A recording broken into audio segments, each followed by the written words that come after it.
দেশের মানুষ একটা সুষ্ঠু নির্বাচন পাবে।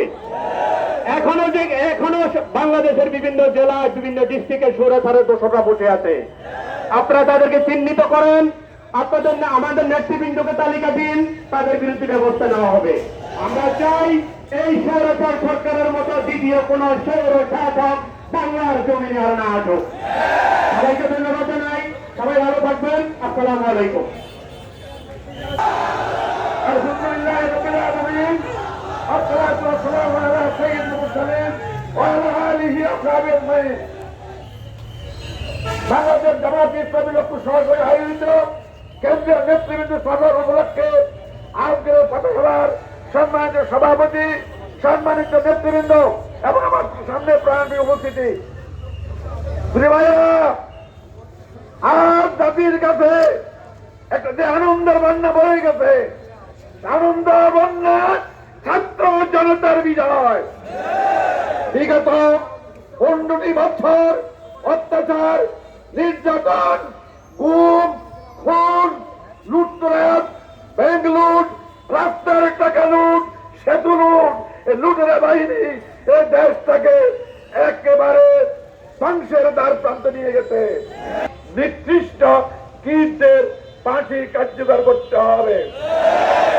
ভাইয়েরা, আমরা বিগত 15টি বছর মামলা খেয়েছি, জেলে গিয়েছি, জেলখানা থেকে বের হয়ে আবার জনতার কাতারে, আবার আমরা জেল কেটেছি, আবার জনতার কাতারে। একবার জেল থেকে জেলে দেওয়া, আবার জেল থেকে ফিরে আসা, বারবার জেলে দেওয়া, এটা ছিল কেন্দ্রীয় পর্যায় থেকে শুরু করে জেলা উপজেলা পর্যায় পর্যন্ত জামাত এবং শিবিরের নেতা কর্মীদের ভাগ্যে। প্রিয় ভাইরা, আজকে ওই খুনি স্বৈরাচারী এই দেশের নিকৃষ্ট কীট লক্ষ্মীপুরের পক্ষ থেকে সম্মানিত উপস্থিতি, আপনারা ইতিমধ্যে দেখতে পাচ্ছেন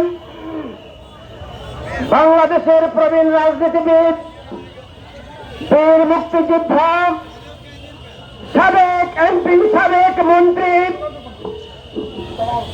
বাংলাদেশ লিবারেল ডেমোক্রেটিক পার্টির সংগ্রামী চেয়ারম্যান কর্নেল অবসরপ্রাপ্ত ডক্টর আলী আহমদ বীর বিক্রম আপনাদেরকে শুভেচ্ছা জানিয়েছেন।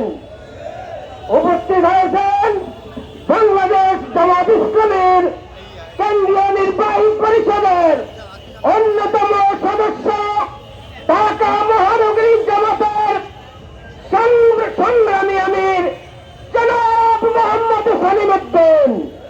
আমরা আজকের সমাবেশের পক্ষ থেকে নেতৃবৃন্দকে ফুলের শুভেচ্ছা জানাচ্ছি।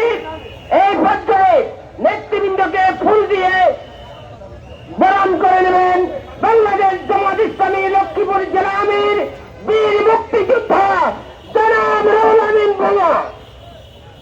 জনাব রুহুল আমিন ভূঁইয়া, আপনারা স্লোগান ধরে নারে তাকবীর, নারে তাকবীর। নেতৃবৃন্দের আগমন, কর্নেল আলীর আগমন, সেলিম ভাইয়ের আগমন, আমরা আপনাদের নেতৃবৃন্দকে বরণ করে নিলাম।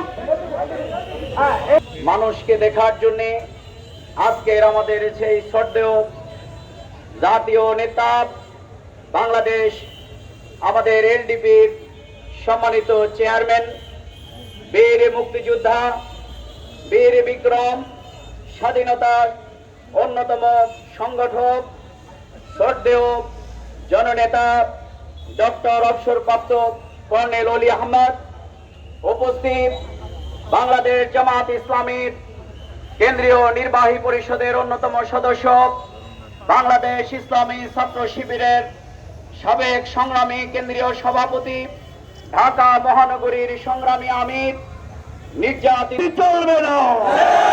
লক্ষ্মীপুরে আমার নারী মা বোনের ইজ্জত হন আর চলতে দেওয়া হবে না। এই খুনিদের বিচার এই বাংলার মাটিতেই হবে। তাই আমরা আজকে জাতীয় নেতৃবৃন্দের এই শুভ আগমন উপলক্ষে আমরা অন্তরের অন্তঃস্থল থেকে আমাদের সেই কর্নেল বীর বিক্রম, আমাদের জননেতা জনাব মোহাম্মদ সেলিম উদ্দিন, ওনারা আমাদের সাথে শুধু সাক্ষাতে করতে আসেন নাই, ওনারা আমাদের জন্য উপহারও নিয়েছেন। আলহামদুলিল্লাহ, আমরা আজকে সবচেয়ে বেশি খুশি। আমরা